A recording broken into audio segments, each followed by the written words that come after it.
अस्सलाम वालेकुम मेरे यूट्यूब फैमिली, क्या हाल चाल है। अल्हम्दुलिल्लाह हम सब बिल्कुल खैरियत से हैं। उम्मीद करती हूँ कि आप लोग भी खैरियत से होंगे। और फजर में कोई वीडियो हमने नहीं शूट किया था, मतलब शहरी में हमने कोई वीडियो नहीं बनाया। सुबह में हम वीडियो स्टार्ट कर रहे हैं, तो ये सुबह नहीं समझिए कि दोपहर की है। दोपहर 12 बजे हम लोग घर से निकले थे। अम्मा आई थी और छोटी वाली बहन। अगली वीडियो में हमने आप लोग को बताया था कि कल मेरी अम्मा आ रही हैं, तो यहाँ पे अम्मा और छोटी वाली बहन आई हैं। तो हम लोग जा रहे हैं अनाया के कपड़े के लेने के लिए, और छोटी वाली बहन अपना कपड़ा लेंगी। तो कुछ मार्केट भी करना है अम्मा को, तो वही हम लोग निकल चुके हैं। लेकिन अभी देखिए कितनी दुकानें बंद हैं। लेकिन ये आई हैं 10 बजे और बोल रही थी कि बाबू फ़ौरन चलो। हम कहें कि अभी दुकान नहीं खुली होगी, तो आ गए घंटाघर और यहाँ पे अनाया का कपड़ा हम ले रहे हैं। अच्छा जी, तो मार्केट में बहुत ज़्यादा भीड़ थी और मैं मोबाइल निकाल के वहाँ कोई वीडियो भी नहीं बना पाई, इसलिए कि अनाया भी साथ में थी और अनाया को हर वक्त भूख लग रही थी और प्यास लग रही थी। मामा थोड़ी थोड़ी देर पर मामा कोल्ड ड्रिंक चाहिए और मामा वाटर चाहिए, तो उन्हें देखना था। और फिर भीड़ में हमने कहा कि हम निकालें या इन्हें पकड़े मोबाइल, इससे मैंने कोई वीडियो नहीं बनाया। और यहाँ पे अब मैं खाने की तैयारी कर रही हूँ और अम्मा मेरी उधर से चली गई रेती से। वो बैटरी रिक्शा कर ली और सीधे बस स्टैंड की तरफ मुड़ गए, और मैं वहाँ से बैटरी रिक्शा करके सीधे घर चली आई, अपने घर मतलब। तो घर पे भी नहीं आए। हमने कहा कि अम्मा अफ्तार कर लेना, कम से कम अफ्तार करके कल सुबह में चली जाना। कि नहीं बाबू, हम अफ्तार के टाइम अपने घर पहुंच जाएंगे। और सच में अम्मा अफ्तार से पहले घर पहुंच भी गई थी। और यहाँ पे मैं खाना बना रही हूँ, तो खाने में बना रही हूँ चिकन और चावल और रोटी, और सालन वाला चिकन बना रही हूँ। और आज अफ्तार बनाने की ज़रा सा भी हिम्मत नहीं हो रही है। तो हमने अनाया के बाबा से कहा कि मेरे पैरों में दर्द हो रही है, एक तो रोज़ा लेके गए और ज़्यादा, और मेरी ये हालत है तो मेरी अम्मा की कैसी हालत होगी। एक उम्र भी हो गई है और रोज़ा थी, उसमें उनको ब्लड प्रेशर की शिकायत है और शुगर की भी शिकायत है। शुगर भी बहुत ज़्यादा उनकी बढ़ी रहती है और ब्लड प्रेशर भी बहुत हाई रहता है। लेकिन उसमें भी रोज़ा थी। हमने कहा अम्मा ना रहो, तो कह रहे हैं कि अच्छा क्यों ना रहे। तो आज हमने अनायक बाबा से बोल दिया कि आज आप बाहर से कुछ लेकर आइए अफ्तार, इसलिए कि खाना तो हम बना लेंगे लेकिन अफ्तार बनाने का दिल नहीं कर रहा है। पैरों में बहुत ज़्यादा दर्द हो रही है, तो उन्होंने कहा कि रहने दो, कुछ ना बना हम बाहर से लाएंगे। तो अफ्तार बाहर से लेकर आए थे। और जब घर पे अफ्तार बनती है तो रमज़ानों में ज़्यादा अच्छा लगता है, और आज हमें अच्छा नहीं लगा, इसलिए कि जब अफ्तार बनाओ तो अच्छा लगता है, लेकिन इतनी ज़्यादा थकान लग रही थी, इसलिए कि रात में मेरी नींद पूरी नहीं हुई। असल में हम सोए हैं फजर बाद, और उसके बाद 8 बजे हम सो के उठ गए थे। और कहाँ, वैसे तो 11:15 बजे के करीब हम सो के उठते हैं, या 10:30 या 10 बजे के करीब। जवान आया को स्कूल जाना होता तो 9:30 बजे उठ जाते हैं। नहीं पूरी होती है तो वैसे ही तबीयत भारी भारी सी लगती है, और वैसे ही आज मेरे साथ हो रहा था। तो हमने इसलिए अनाया बाबा से बाहर से मंगवा लिया कि नहीं आप बाहर से आज ला दीजिए। वो कुछ बोले भी नहीं, कहे कि हाँ ला दे रहा हूँ, बस तुम लस्सी घर पे बना लेना। तो हमने कहा हाँ लस्सी बना लेंगे, बाकी आप ले आइए, हम खाना बना दिए हैं। और लेकर आए थे, बहुत ज़्यादा ला दिए थे। पापा बोल भी रहे थे कि इतना ज़्यादा क्यों लाए, थोड़ी थोड़ी सी लाए होते, कौन खाने वाला है। लेकिन कहें कि नहीं, लेते हुए ख़राब लगता है। और शाही टुकड़ा उकड़ा सब लेकर आए थे, और आप लोग को दस्तरखान पे वो सब दिखेगा। और अभी मैं आप लोग को अपनी ईदी भी दिखाऊंगी। और यहाँ पे मैं चिकन को धुल रही थी, तो चलिए अब जल्दी से बना लेते हैं। अच्छा जी, तो इधर मैं चिकन बनाने लगी हूँ और उधर मैं चावल भी रख दी हूँ बनने के लिए, और रोटी जब रूबी आएगी जब मैं बनाऊँगी।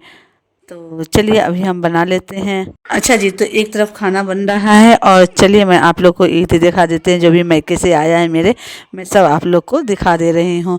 और रेसिपी तो दे नहीं रही हूँ कि आप लोग दिखाएं। तो इधर देखिए चावल रख दिया और इधर चिकन बन रहा है।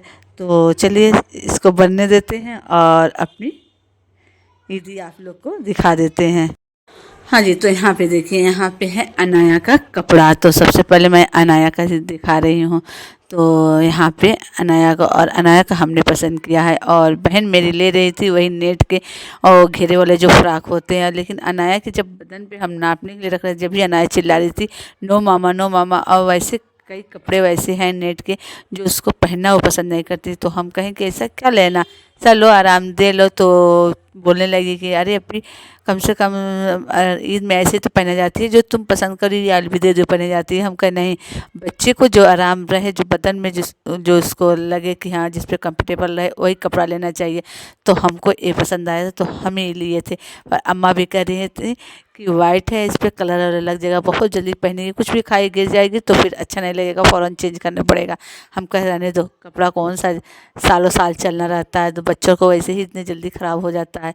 तो यहाँ पे नया कपड़ा हमने आप लोग को दिखा दिया है।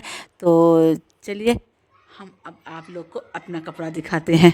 अच्छा जी, तो ये है मेरा सूट, और आप लोग कमेंट्स में ज़रूर बताइएगा कि मेरा सूट आप लोग को कैसा लगा। और ये कपड़ा अम्मा मदनपुर से ली थी, मतलब जहाँ मेरा गांव है वहीं से ली थी, और ये सिलवा के लेके आई थी। तो वहाँ पे नाप था, तो उसी नाप से इन्होंने सिलवा लिया था। और आप लोगों को कैसा लगा? बिल्कुल सोबर सोबर है, आरामदेह है, गर्मी के लायक, पहनने लायक है। और इतना समझ लीजिए कि ये माओ का प्यार होता है कि अपने बच्चों को ईद में सोचती हैं कि ईद जब पड़ता सोचती हैं अपने ना पहने लेकिन मेरे बच्चे को ईदी भेज दें, और ताकि ससुराल में उससे कुछ गिल्टी महसूस नहीं हुआ। लेकिन माशाल्लाह मेरा ससुराल ऐसा है कि अगर ना भी आता है और ना भी आए तो कभी भी मेरे ससुराल में कोई नहीं कहता है कि हाँ इनकी ईदी नहीं आया। और जब आता है तो लोग गुस्साते हैं कि अब ईदी क्या ज़रूरत है, इतना दिन शादी के हो गया और क्या कपड़ा नहीं पहनने हो, क्या कपड़ा नहीं यहाँ बनता है। और लेकिन बस यही कहा जाता है कि हाँ यही माँ का प्यार होता है। भले अपने नहीं ली लेकिन सोचें कि हाँ अपनी लड़कियों को, और हम लोग 3 बहनें हैं और सबके वहाँ ईदी ऐसे ही जाती है। अच्छा जी, तो यहाँ पे है सेवइयाँ। तो यहाँ पे 2 डब्बे ये भुनी वाली सेवइयाँ लाई थी। तो ये रोस्टेड होती है, इसको बस थोड़ी सी घी में डाल के थोड़ा सा चला लो और उसके बाद बना लो। तो इतना समझ लीजिए कि मेरे लिए काम हो हल्का अम्मा कर दी हैं।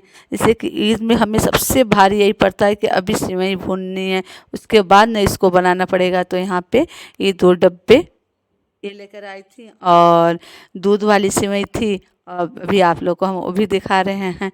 यहाँ पे देखिए यह है चीनी, और यहाँ पे है दूध वाली सेवई, लच्छी वाली मतलब सेवई है।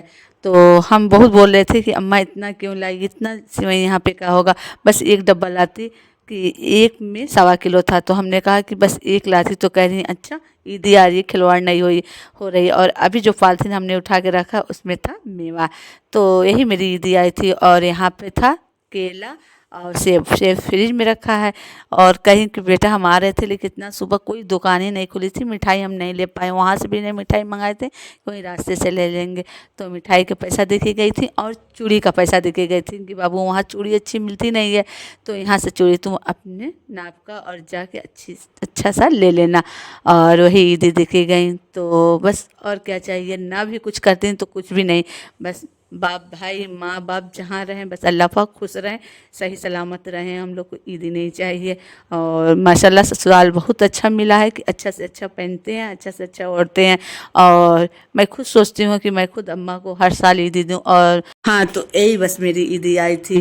तो और शादी को 12 साल हो भी गया है, लेकिन 12 साल हो जाए या 50 साल हो जाए, अगर माँ बाप जिंदा हैं तो वो सोचते हैं कि नहीं हम अपनी लड़की को ईदी पहुँचा दें। तो चलिए कमेंट्स में ज़रूर बताइएगा कि आप लोग को मेरी ईदी कैसी लगी और किसके किसके वहाँ से ईदी आ चुकी है।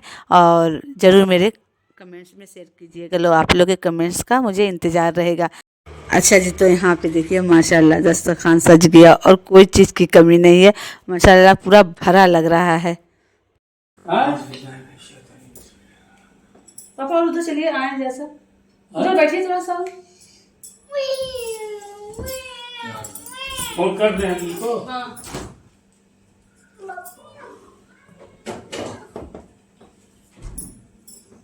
चलो खाओ, खाइए। क्या लोगी? चिकन लोगी? हाँ तो लो ना। अच्छा जी, तो यहाँ पे रूबी आ गई है और वही कह रही है कि भाभी रहने दीजिए, आज रोटी हम बना दे रहे हैं। तो वो रोटी बना के ले भी जाएगी अपने लिए और 3 हम बना रहे हैं घर के लिए। तो और यहाँ पे देखिए इसकी बड़ी वाली लड़की की तबीयत ख़राब है, चुपचाप बैठी है, नहीं तो बहुत छुछुंदराई करती है। हेलो फ्रेंड्स, अल्हम्दुलिल्लाह अफ्तार भी हो चुकी है, इशा की नमाज भी हो गई है, मतलब जमात मतलब नमाज भी पढ़ लिया है हमने। और अब जा रहे हैं स्टेशन अम्मी को लेने के लिए। और मिलते हैं अम्मी के साथ कल नेक्स्ट ब्लॉग में। तब तक के लिए अल्लाह हाफिज, बाय बाय, दुआ में याद रखिएगा। और अनाया भी जा रही है अम्मी को लेने। जा जा ग्रैंड माँ को लेकर आ, बाय बाय, अल्लाह हाफिज, इधर इधर अल्लाह हाफिज। जा।